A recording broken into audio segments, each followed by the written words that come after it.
This episode is brought to you by our friends over at Fume. Fume cartridges are crafted from medical-grade polyester designed for use with essential oils. Fume, a non-vape, non-nicotine, non-tobacco device, works by replacing the hand-to-mouth fixation, calming nervous tension through fidgeting, and distracts you from the bad habits with delicious flavors. Psychologists have shown stopping a bad habit cold turkey is very hard for your brain. The Fume handheld device has a built-in fidget, also has a weight similar to most vape pens. If you're interested in replacing old bad habits with new good habits, head on over to tryfume.com/D410M and get yourself a free pack of toppers with your purchase. The toppers is a perfect new accessory designed with your comfort in mind. Slip it onto the mouthpiece for a softer, warmer feel. So replace those old habits with a new habit, a good habit. Simply go to tryfume.com/D410M. That's tryfume.com/D410M. Digital 410 Media proudly presents the What's the Scuttlebutt podcast with your hosts, Don Abernathy, Jeff Copsetta, and Dennis Blocker. Welcome, everybody, to another episode of the What's the Scuttlebutt podcast, your favorite World War II-based podcast, and we are here with another exceptional episode we're so excited to get to tonight. Real quick, little house cleaning. Jeff will not be joining us tonight. He has some family concerns that need to be taken care of, but once again, we shall carry on like we always do. But joining us, as always, Mr. Dennis Blocker. Dennis, how you doing tonight, sir? Doing excellent. Super excited to have Mr. Newman with us tonight, talk about the book. And I always love having writers on. Being a writer myself, I have so many questions, and super stoked. Yeah, I'm so disappointed that Jeff couldn't be here because he's talked up this book. I think over the last 2 episodes when we have the What You're Reading segment, Jeff has been talking gleefully about this book. And so we are finally going to get into it with our audience. And joining us from the East Coast as well, Dr. Roger Newman. Roger, how you doing tonight, sir? I'm doing great. Thanks for having me on your podcast. Thanks for coming on with the book you were promoting, your new book, Boys. Before we get into it, because Dennis and I are both extremely interested in your writing styles. It's one of the things we like to ask authors when they come in is their process, their research, and then we kind of get into the book. But even before that, just give us the elevator pitch on your background, your employment, things, notable things you've done in the past. What kind of got you in this particular subject, and what led to writing this book? Well, I'm a physician. I'm a professor of obstetrics and gynecology at the Medical University of South Carolina in Charleston. As long as I can remember, I've always wanted to write, but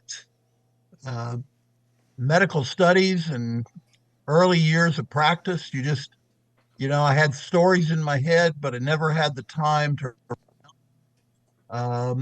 Didn't know if I could write, but as my career moved on in medicine, as I got later in my career and began to slow down some of my clinical practice and moved to really part-time, and also when the kids kind of finally all graduated, high school and went off to college, and decided it was a time to give it a try. So around 2014, I wrote my first book. My first couple of books were medical thrillers because it's what I knew. It was the stories I had in my head. Then after doing a series of 3 of those, I decided I wanted to try something else. And I've always been intrigued by history. So I did a historical fiction novel that touched on some of my wife's family history about a blockade runner during the Civil War. And then after finishing that, I was thinking, well, I ought to do something on my side of the family. So I dug into kind of a story that I had grown up with from my father's side of the family, about him growing up with a black brother, and they're growing up together and going off to fight World War II together. And I just thought that story had always intrigued me as well, so thought it might make a good book, and so I started working on that about probably 2 years ago. How does one go from taking family told stories? I'm sure there's some handwritten letters, some abbreviated documentation around, but how does someone take those stories and turn that into a full descriptive, full color book and bring it to life and the characters in such a beautiful way? Well, in this case, it was, as I know you've probably talked about other people on your show, a lot of World War II veterans, which my father was, did not talk much about the war. And I think in the acknowledgement of this book, I make some note to the fact that one of my greatest regrets in life are all the conversations I never had with my dad. Yeah. So the information that I had about his military career and what he did in the military was really very slim, and that actually required more research. Uh, the stories about him growing up um, as came from family stories. Not a lot of them, again, because he was estranged from his grandfather for a number of reasons. But talking from the stories that I knew and from talking to my siblings and the children of some of my father's brothers and sisters, I was able to get a good bit of information about their early growing up. Uh, Alex and Pete, who are the two characters in the novel, they're growing up together in Leakesville, North Carolina during the Great Depression. Um, so that I had a framework for a story there. A lot of it is filled in with fiction, but I tried to keep the heart of that story in place. And then, unfortunately, I know that my dad and Alex went off when World War II started. After they graduated high school, they went off and enlisted together in the North Carolina National Guard, which eventually became the 30th Army Division, the old Hickory Division. But they were immediately separated because of their different races. And my father nor anyone else in the family ever heard from Alex again. There's no records that I've been able to find as to what might have happened to Alex, um, which probably is a result of a fire at an Army archive during the 70s. Yes, my But family is also a victim of that fire. My grandfather, my mom's father, he worked grave registration over in Europe, and we've discussed this in the past. And much like you were alluding to, their generation didn't discuss it because everybody was there.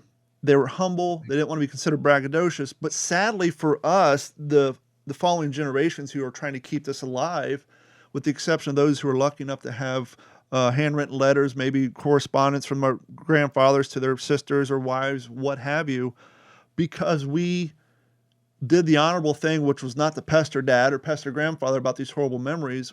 They were unable to communicate those stories so we can carry on what they did. And that's the downside of us having respect for our elders back then.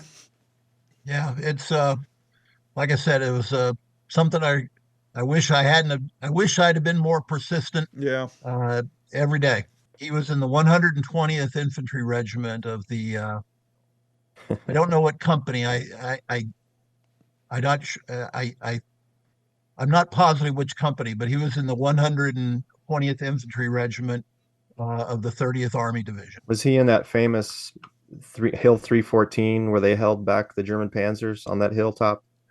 Absolutely, and that's a big Big, part of the story. great chapter in the book. Yeah. He was on top of the Hill 314, they called it, Yeah. and the Battle of Mortain, which very in my opinion, an extremely underappreciated battle of importance. And to I that point, the your the book. reason Go ahead, Dennis. the reason that I asked is my great grandpa. I had two grandpas and a great grandpa in World War II. My great grandpa was in the 30th Infantry Division, 120th Regiment, and he went with them across the Normandy beaches that were, of course, D+4, 6 or something like that. And so he was at Mortain and all that. Went through France, then into Holland. And then they crossed over, and he was killed 27 October 44, and he was killed in the Aachen, the siege of Aachen. So there's a huge connection there. Yeah. Absolutely. And there's a Dutch Belgian family, the Meer family. They put flower. They have adopted his grave, and so we're Facebook friends with them, and we've sent them tons of pictures of him. And matter of fact, a couple days ago, the Meer family went out to Henri Chapelle American Cemetery, and where a lot of the 30th guys are, and they sent us pictures of roses on his grave. Um, so yeah, our family has a huge connection to that unit. 120th. Wow, what a small world. When I started doing this book, I really didn't know about that story, and it's research that I did um, about my dad's unit and the 30th. And since finishing the story, I've added. I would love, and I hope I can. I'd love to get over to Europe and go to Mortain, and apparently there's quite a lovely memorial to that battle at the top of Hill 314, and I just love to see what my dad looked out over and saw those They days that were he was on top of that hill. they single-handedly held back six Panzer divisions, if I'm not Yeah, mistaken, and they're credited with saving the saving everything.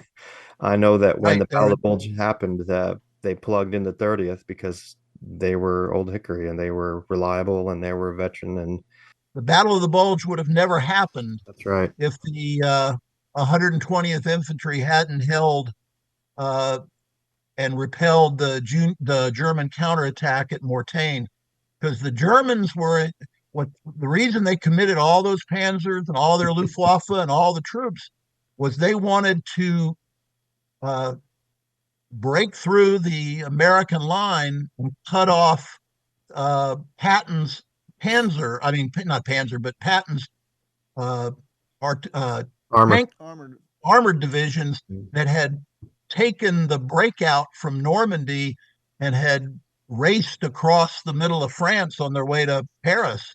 And if the Germans had been able to take Mortain and push the Americans back to the port city, and I'm not sure I'm saying it right, of Arvanches, uh, if they could have done that, it would have completely cut off Patton's armor from their resupply, and they could have picked them off. And who knows how much longer that the battle for Europe would have taken if they hadn't have held and repulsed the Germans at Mortain and allowed what they called the breakout from Normandy to continue. So it's just that battle in and of itself is great history that isn't well enough known. If there's any light on that, that would be something I'd be proud of. Well, For it's sure. interesting you're referencing the Battle of the Bulge, and as we all know historically, the reason it's called the Bulge is because the way it bulged, the front line bulge. But Hill 314 would almost be like the Battle of the Island, right? Because they're completely surrounded. They're up on the They hill. were. They're completely cut off, taken hammering, and the idea that you're completely surrounded, and much like the Battle of the Bulge, you're low on ammunition, but you had to basically rely on, let's be honest, less than accurate airdrops. I mean, part of the reason why the losses on D-Day were so high is because the aircraft didn't quite hit their marks to create the craters on the landing beaches, so we have places to get out from the fire. And now you have these guys basically pinned down on top of this high ground, because everybody knows when it comes to combat, you want the high ground. He who holds the high ground wins. And they're trying to hold on to that with the minimums, and then they're just, and we heard about the Battle of the Bulge as well, right? Oh, here comes the airdrops, and there they go right into the German Yeah. lines. I hope that was just socks and not. At one point at Mortain, when they were running out of they were running out of ammunition, running out of medical supplies and food. But the really critical aspect of what they ran out of was that their batteries on their radios were were going dead. And the reason that Hill 314 was so valuable is because it allowed the spotters to call in artillery on all the German activity that was literally all around them.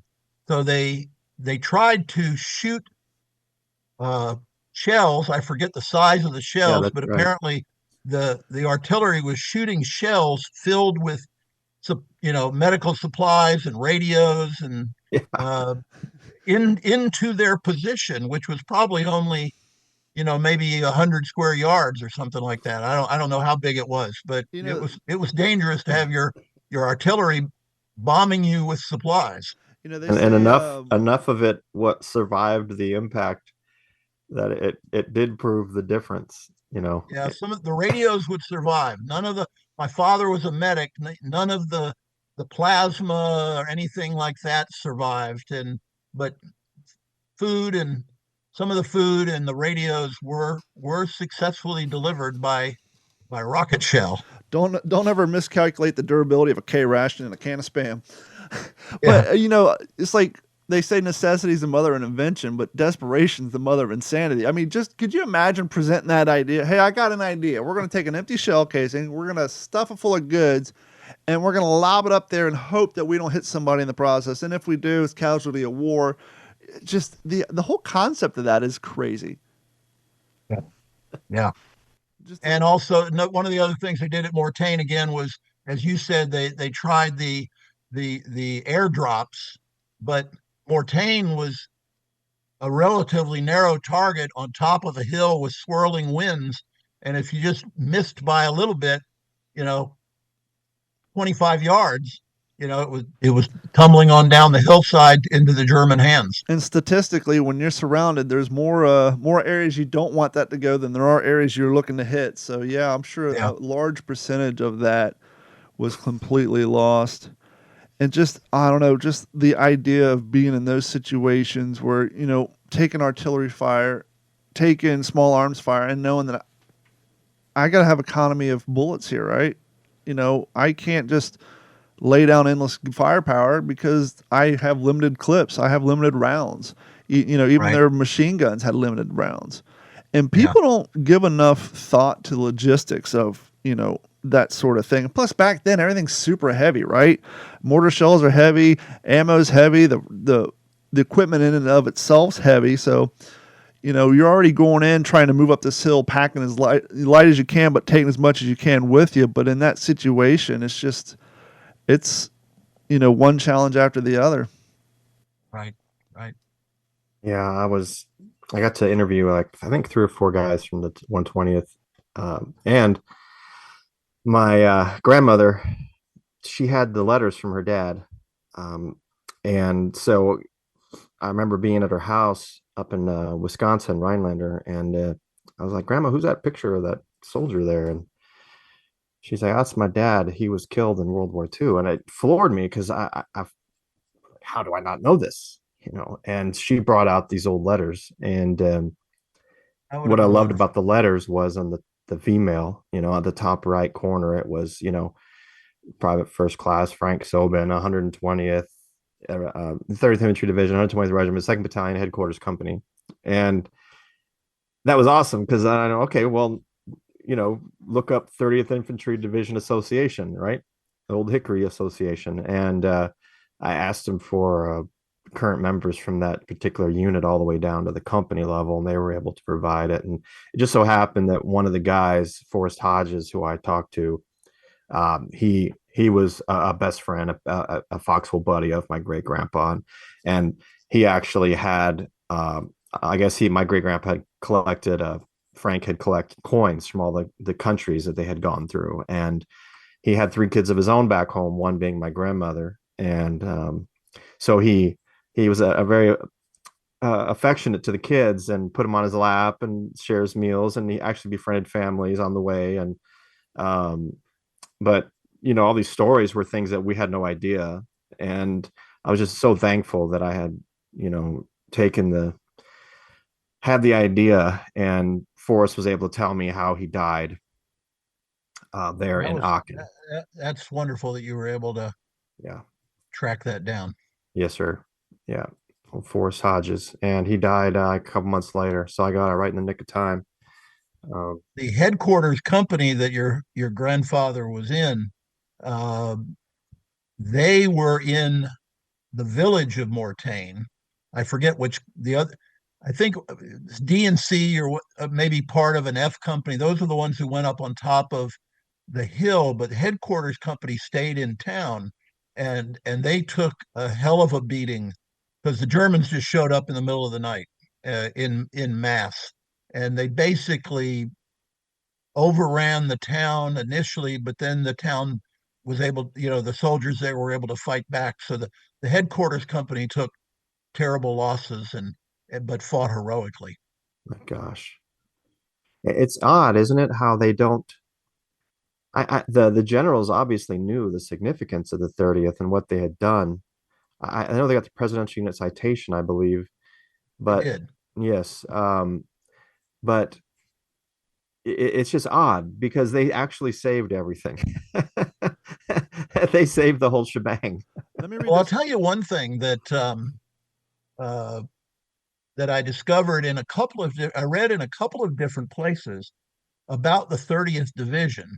Uh, and I don't know how much of it reflects things that happened later on. But the 30th Division was originally a National Guard division from the Southeast, North Carolina, South Carolina, Georgia. And the regular Army looked down on National Guard divisions.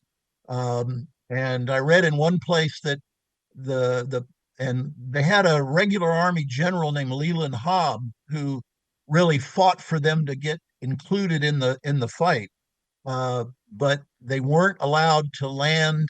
One source I saw said they weren't allowed to land on D-Day on D-Day because they didn't trust the National Guard unit to be the tip of the spear.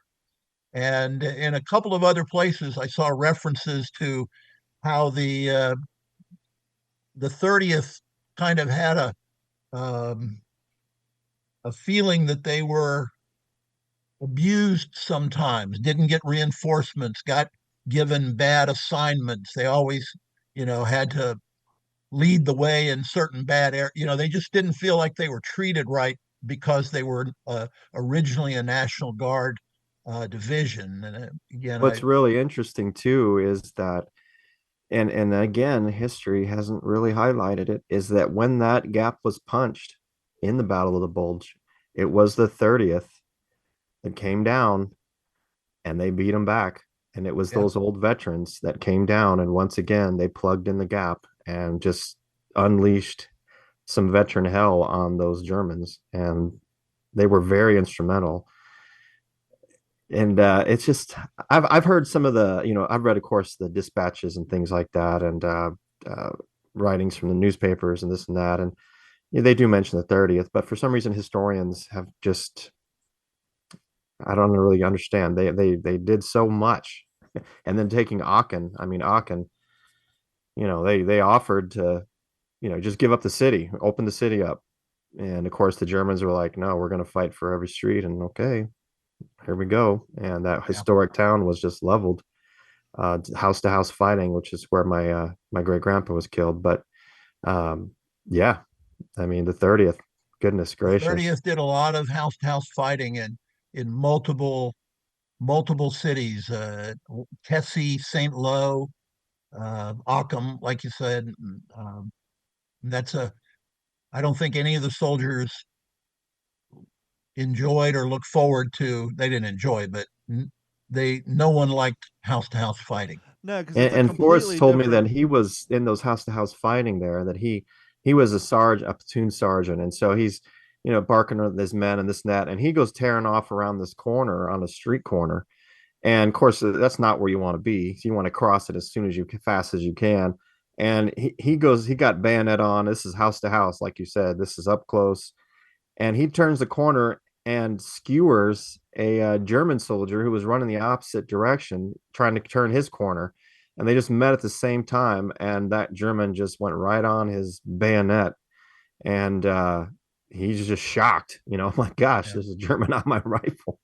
And yeah, he just kicked him off and then kept going because there was yeah. rounds coming down the street like crazy. Yeah, any combat vet who's had the misfortune of doing that sort of warfare will tell you there's a severe difference between shooting at somebody from several hundred yards away and being close enough to hear their last breath and see their life leave their eyes. It's just traumatically, and just all in all, it's just the worst form of combat is close quarter suburban house. Just and that, and just there's far more places to hide, booby trap. It's just a completely different style of warfare. Yeah, very brutal. Let me read. Roger, before we Hold on real quick. go, that Hold on real there's quick, Dennis. Let me read a yeah. paragraph from Oh, okay. about Yeah. the history of this particular battle. It's just kind of lays down some numbers here. The senior surviving officer, Captain Ronald C. Erickson, took charge of the defense of Hill 314. For 5 days, the approximately 700 surrounded Americans beat off the assaults by the German 17th SS Panzer Grenade Division. Despite running severely low on ammunition and almost entirely lack of food and other supplies, First Lieutenant Charles A. Bartz and Second Lieutenant Robert L. Weiss, forward observer with the 230th Field Artillery Battalion, proved critical to the defense. From their vantage point, preserved today within the park on the summit of Hill 314, they enjoyed a clear view of the Germans' movements on the roads below. Their radio instruction unleashed devastating American artillery salvos against the 2nd SS Panzer Division and the 17th SS Panzer Grenadier Division, not only degrading the enemy's assault on Hill 314, but compromising the Germans' efforts to drive on. Yep. Wow. 700 men on a hill fighting off tanks and artillery. It's just... veteran units fighting off veteran units. Yeah, that too. They were fighting them with mortars. They didn't really have anti-tank weapons up there. They were fighting them off with mortars and bazookas and hand grenades. Yeah. And the only thing they had going for them was on the back side of the hill was the steep grade and the, congestions of the clearing that the Panzers could take. A lot of people have a misconception. Oh, Panzers can knock over trees. Yeah, they can, one at a time at about 1 mile an hour, but you're not fast moving through trees. You got to go through the clear path. And just like anybody knows, if you find a way to stop that first piece of equipment, it's going to stop everyone behind them. And so that was your key goal, was figure out how do we stop this tip of that spear. That's pretty awesome. Found an interesting quotation or something somewhere, I don't remember where now, but the Gestapo referred to the 30th Division as Roosevelt's SS. Oh, wow. Goodness. That's a compliment, I guess. A huge compliment, from them. Real quick, back to the research and development. The first 3 to 4 chapters of this book is really character development, getting Alex and Pete's backstory, their father, Papa. There's so much learning. Mm-hmm. I grew up in Kentucky. I grew up in Ohio. I've never heard of a primitive Baptist. The amount of detail and research that goes into that aspect of it. I'm assuming that when your father came back for the war and obviously didn't go back to Leakesville, didn't really have much to do with your grandfather, did religion still play a huge part in your all's upbringing, or was it tampered down a little bit? No, it was tampered down. It was a bone of contention between my father and his father. My dad stayed in the Army, and I grew up on military bases. And on military bases, a lot of the churches were non-denominational. Sure. There'd be Catholic churches, and then there'd be Protestant churches. So most of my childhood on military bases, my mom took us to, and Dad usually went with us, but we could tell this was not his thing. Yeah. But we went to non-denominational Protestant churches on base, and it was something we did as a family, but it was never a major family element of our family. And so I'd imagine for you to provide the dialogue and the depths in which you did for the character that's based off your grandfather, you probably had to do a fair amount of research on that form of, primitive Baptist, correct? Well, I knew that my grandfather on my father's side was a primitive Baptist preacher, but I had no idea what that meant. I didn't know that they were untrained preachers. I didn't know what primitive Baptists believed as opposed to the far more prevalent missionary Baptists. So yeah, there was research in that, and a lot of it was pretty head turning. I imagine. Um, and then and in reading and doing some of that research, you come across a lot of the biblical references, the scripture that supports the different things that the different religious sects believe. So I tried to wind some of that into the dialogue and into the story. Actually, probably too much. So one of the early things the editors did were make me cut out a lot of that. Yeah, they gotta save some characters for some more war They're descriptions. brutal. They are so brutal. Yeah, Um, and I always seem to pick out the stuff that I find the most interesting, but that's another story. well, there's a great line in the book that kind of sums up what you said, where one of the supporting characters said, "You're not one of those people with the snakes, are you?" He's like, "No, we're not that crazy. We're the other crazy." Carrying a firearm daily comes with serious responsibilities. Responsibilities your everyday counterparts may not have to consider. Knowing where you can and cannot legally bring your firearm is crucial. But sometimes, life takes you places where carrying isn't an option. That's where the Stopbox Pro portable gun safe comes in. Securely store your firearm in your vehicle while handling life's obligations. Safety, responsibility, and with peace of mind. Stopbox Pro. Protection when you need it. Security when you don't. For more information, visit stopboxusa.com/D410. Oh, yeah, no, yeah, yeah, that's right. And between the bundling was something I had heard of before, but I had no idea what that was. I mean, Mm-hmm. that's kind of praised. Yeah. The and I'd heard of foot washing. I already always had known about foot washing Baptists, but I didn't really know where those things came from. That wasn't anything I'd experienced growing up. Yeah, there's a movie with oh, I just completely went blank. The movie takes place around Prohibition. It has the gentleman from who played in Fury, and then oh, anyhow, there's the foot washing is very prominent in that movie. There's some scenes where he's out trying. Yes, I know the movie you're talking Yeah, about. just It's they're Shia bootleggers. LaBeouf's in it. Yeah, the bootlegger Shia LaBeouf and the famous British actor. I'm just completely slipped on. Tom Tom Hardy. Hardy. That is a very very good movie. Yeah, And I enjoy that movie. My wife loves that movie. yeah, the foot washing makes a very prominent scene when he's all drunk on the moonshine. Yeah. One of the other Or things, did you ever when did your dad pass? Early 2000.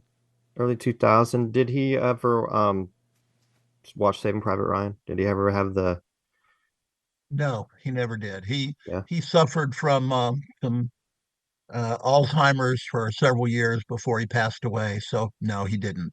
yeah. I know my grandfather got to see it. Sadly, I lived in Ohio at the time. They're still in Kentucky, and from the way my mom and my grandmother described it, was I think he watched it when it came out on video. He wasn't about to go watch it in the movie theater, but so obviously the effect on a early 2000s 27-inch TV doesn't have the same impact as a movie screen. But yeah, Well, that movie had a very impact that a lot of folks didn't count on, and what it did was it at least I was the beneficiary of it, it was opened them that up.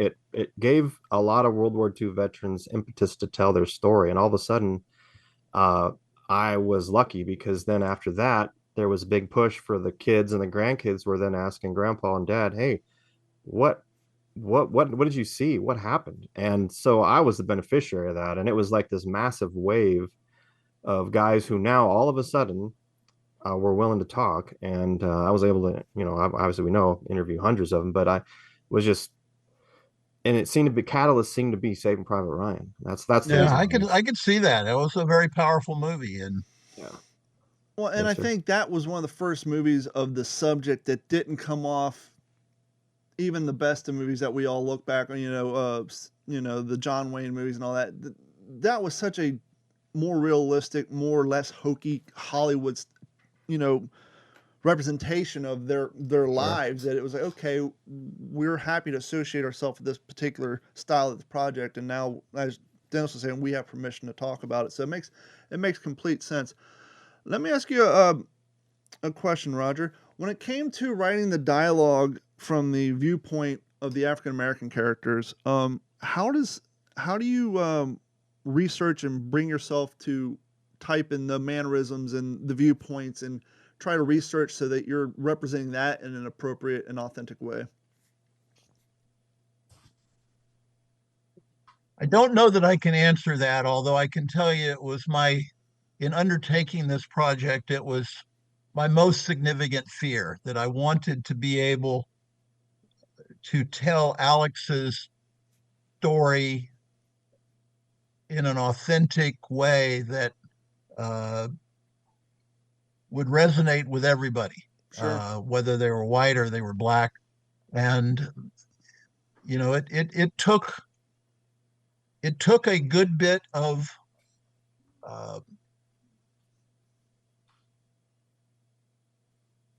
reflection and consideration to write some of that dialogue. Um, it was helpful to me to know that this did come from my personal family experience. So what I did know about my father and Alex's relationship was, again, all from my father's perspective, but it did give me a feel for some of the experiences that Alex had, and how those experiences must have made him feel. And just and I had to try to put myself in the position of an 8-year-old black boy being discovered in a white man's dairy farm with no other options, and facing the barrel of a shotgun and having to make decisions about what am I gonna run? Am I gonna hide? Am I gonna join this unknown of this family? So I tried to put myself in those positions. Now I can tell you, in the latter part of the book, which is when Alex and Pete kind of reunite at Fort Jackson uh, in the late 1960s. I grew up, my dad was stationed at Fort Jackson in the late 1960s, and I grew up there. Um, so a lot of the experiences of racial intolerance that get discussed in that part of the book were things that I experienced, at least from a white person's perspective. Sure. My public high school that I went to, junior high school and high school, South Carolina underwent forced integration in 1970. So busing started, and uh, so that was an experience that I had. It gave me some insight. I played basketball. That was kind of my thing Yeah. in high school, and our basketball team got integrated, and I became pretty good friends with the character who's Jacob, who is Alex's son on the basketball team. He was a friend of mine, and we had a pretty good relationship. And some of his observations that come through in the book were things that he shared with me. So I had some family linkage, and I had some personal linkage, and the rest of it was just trying to fill in the story, putting myself in the position of, what would Alex be thinking in response to this circumstance. No, it's just a question. I'm not putting words in your mouth. Just a question. When you started this writing process, was there a point where you had to say, okay, I'm just going to let my thoughts come out on the paper. I'm not going to self-filter myself. And the reason I say that is I host 3 different podcasts, and one of them is more of entertainment comedian style podcast. And what I discovered early, and plus I worked in radio, terrestrial radio, for 8 years. And so I was on the air in the afternoons saying stuff in real time. And when I first got on there, I would self-censor myself, when talk about my family or my friends. And when you're actively self-censoring yourself, the material that you generate is stifled because you're censoring yourself. And so I got to the point where I had to make the realization, okay, when I'm on the radio, I'm doing a podcast, obviously I'm not going to throw family members under the bus, but I'm not going to self-censor myself so much that the story gets hindered in a way. So when you're writing from his point of view, Was there a point where you had to say, okay, I'm going to let my fears go. I'm going to put this on paper and let the editors, determine if I did this appropriately? Yeah, I would say I did the other. I don't think I self-censored. I think when I decided to write the parts that were Alex's chapters, and I just said, all right, I'm going to be Alex, Yeah. and I'm gonna say what I think he would say, and I'm gonna think what I think he would think, and I'll let the editors and readers figure out if I made a terrible mistake or whether I'm close. No, I think you hit the mark. And I've learned so much from this book. Obviously, World War II is a huge, huge topic. There's lots of things to learn and cover. I was telling Dennis before the show, one of my favorite parts of your book, I don't know, maybe it's because I do so much World War II based stuff. And don't get me wrong, the World War II based chapters are great, but to me personally, I love the post war stuff. And I think part of the reason for that is usually when you read a World War II based book, after the Japanese surrender in 1945, there may be a chapter on maybe doing some, occupational duty in China or something, and that wraps it up. Yours Yeah. goes on, briefly talks about Korea, but more interesting, I love the way you discuss, and obviously reason being because you were a teenager in those years, and so you experienced it, but how these characters who joined at World War II in World War II to fight for a cause they believed in and to get away from, a crazy town and a crazy father and caretaker, I guess, to be nice. Caretaker is a friendly word, I guess, for making someone sleep on the porch and giving them some fruit if they bust their ass. But they had a true cause to fight for, and then they stayed in and they're in for Korea. And now Vietnam started out as a true cause, but as the war progressed and more questions started proposing about why are we fighting, and then obviously people trying to sabotage, seeing their characters kind of deal with that dissent and seeing their ranks kind of melt down from what they came up with to now they're like, look at these, and trying to deal with that and maintain that and how you work that into the storyline. I found that is a huge, interesting part of the book. I appreciate that. I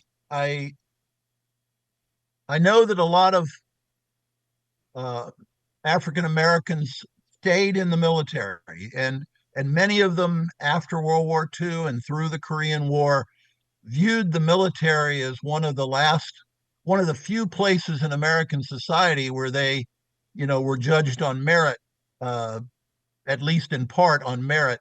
Um, but then again, I enjoyed creating that conflict between a grown-up Alex who spent his career in the military and successfully in the military. Not that it was easy, but successfully, and his teenage son, who is very much caught up in the civil rights movement and the anti-war movement, and which I think were particularly hot topics in the Black community Sure. because the burden of the a lot of Vietnam fell disproportionately on Black Americans. I was going to say, and that's a great point too, opposed to having this argument between a white father and, their white, college bound daughter or son having these conversations, to have the complexity of the feeling of Vietnam War plus the way you're treated on a daily basis because you're an African American in this time. It just, and then having the father figure realizing that, had living through it himself plus worse, but also seeing what opportunities the military provided for them. It's just a huge juxtaposition where even the father character is like, I agree with part of what he's saying, but I still have this role as a father and as an MP and as an authoritarian figure to try to steer his anger in the most valid and most productive way, opposed to letting him spin off and go out with the people that's going to end him up either hurt, hit with a water hose, or in jail. And so that's a huge Yeah, I struggle. wanted Alex to be I wanted Alex to be very conflicted about things, just as you just beautifully described. What's best for my son, and what was best for me and what's best for my son might not be the same thing. And I also like the way you take historical figures. In this particular case, one of the first doctors who got arrested for refusing to teach Green Berets how to administer field first aid and combat situations, how you took that true storyline and kind of integrated into the book to build a character development and career development for the MP characters. And so Yeah. it's fun. Howard Levy's a little known character, but a relatively famous, a relatively important person in military history and in military law. Well, the amount of detail you put in, I put the book down and I started Googling. I was like, okay, this really happened. And it was, you're learning stuff, it's historical fiction, but that's because you have historical stuff and fictional stuff to tie it all together. And there's plenty of information to learn. And it's just a damn good story. It's a very good read. I enjoyed it thoroughly. Well, I appreciate that. And for helping bring other people's attention to the book. I hope they'll read it as well. I'm sure they will. Once again, we've discussed this in the past. There's so much World War II content out there, but a lot of it covers the same ground. And one of the things we try to do is to, bring different lights on this topic, even if it is, in the format of a historical fiction. Because once again, the historical's there, but the fiction aspect of it, as you pointed out earlier, allows you to take these true stories and fill them in. And because, as we stated earlier, we don't have the history that go along with it. The people who lived them are no longer with us. There's very limited documentation. And so, you have to fill in those points and try to do it in the most honest way. And I think you've achieved that. Thank you. The along with another aspect of the story that I don't know if you looked it up or checked it out or not, was when I was in high school, we took a field trip to the Bang Village, which was the mock Vietnamese village on the Fort Jackson campus. And I mean, it was I'll never forget that day as long as I live. And I really wanted to find a way to work that into the story, and it did. I ended up being able to find a way to make that part of the story, which I was really pleased to do. But that's another accurate historical element of the book. If people want to find more information on the book, Boys, where can they head to? Well, it's available on all the online sites: Amazon, Barnes and Noble, Kindle, Books a Million. I have a website, rogerbnewman.com, which is my author website, and it gives you some information about all of my books, and it'll link you to a place where you can order any of them. Roger, is that where you write? Where you're at right now? Where I'm sitting right now. Yeah, that's where you write. Yep. Yeah. Do you when with your cast of characters and all that? How do you keep track of everybody? Do you do 3x5 cards? Do you have an Excel spreadsheet? How do you keep track of the timeline for the chapters and make sure that everything is justified? You know what I mean? It all is copacetic. Well, I don't say I do it well, but I try to do it I use yellow legal pad. Yeah. I'll flip a yellow legal pad and try to keep track of my characters and where I'm going with the story next and whatnot. Do you listen to music when you're writing? Well, I'll tell you, you'll find this funny. Maybe, I don't know. I'm kind of a child, child of a little bit older than you guys, but I'm a TV era kid. I've never been able to work in perfect silence. I need to have something going on in the background. Yes, sir. So you can't see it, but right beside me is a television set. And my absolute favorite time to write is on Saturday and Sunday mornings while English Premier League soccer is on. And because you don't have to watch soccer, nothing will happen for 30 minutes and then everybody will get really loud and I can turn and watch the goal and that's great. And then I can go back to work. And what a great nugget. The announcers on English soccer, their language is so color, it's not like listening to sports in America where everything's cliche. They say some really fabulous stuff. And one of my favorites was, "Oh, a shot across the bow." Yeah, And the irony is, ours are called the color commentators, yet we have very little color to add to our very commentary. little color. You One know, of my favorites, I think I actually put it in one of my early books, is somebody took out another player with a yellow card tackle or something, and the announcer said, "Oh, that was cynical." And I yep. just I just thought that was a great way to just it just was perfect. That's That's awesome. definitely a way to describe those of us who were, as the kids say, born in the 1900s. But it's so true what you say about TVs.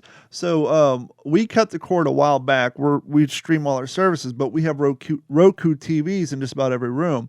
And one of the things my wife and I do when we're reading, editing editing videos, or maybe we're not feeling well, we just want to take a nap, but we need some sort of background noise to fill out what the kid's doing. Roku TV has the Bob Barker era of The Price is Right. And so we turned that on because growing up, when you were sick, right, you stayed home from school, Bob Barker was on. And so That's when right. we're taking naps or we're just doing something and just hearing it, watching these old Prices Right from 1978, 1983, it just Great. feels like we're kids again. And that's what you expect to hear in the background. Bob Barker, or maybe we'll turn on Leave It to Beaver, or even All in the Family. Roger, do you read to your wife what you write to test it out? Do you read it out loud sometimes? Um, all the time. I, Yeah. I don't um, I don't necessarily read to her, but I'll get to a spot where I need help with wording something or picking out the right word, or she can spell, I can't spell. Mm-hmm. So I'm hollering at her when all over the house, wherever from this spot right here, I'm hollering at her with questions. That's awesome. Well, it helps to get an I extra always set of loved it. eyes on things too, right? Because Yeah, for sure. you're so dedicated to the characters, especially when they're based off of family members, and you're so dedicated to the time and energy you've put in researching this stuff that sometimes you need somebody with a fresh pair of eyes who maybe isn't quite attached to make sure that the story is going in a way in which it would naturally go. And so that's a tremendous help to have a partner who's willing to take their time and has interest in what you're doing to Hmm. read that and to help you out in that manner. Yeah, she does. Yeah, absolutely. Well, thank you for coming on. It's been great. Oh, it's my pleasure. Enjoyed the conversation, enjoyed talking about the book. I hope we interest some other people in it, Absolutely. Absolutely. and good luck with your continuing your there's a they weren't the greatest generation for nothing. They did a whole lot, and it's good that you're not letting people forget about it.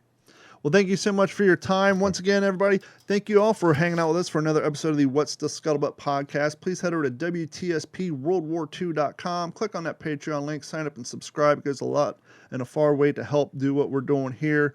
On behalf of myself, Dennis Blocker, and Dr. Roger Newman and his fantastic book, Boys, can't recommend it higher. You guys will enjoy this book thoroughly. Thank you guys so much, and we'll talk to you all next week. This has been a Digital 410 production.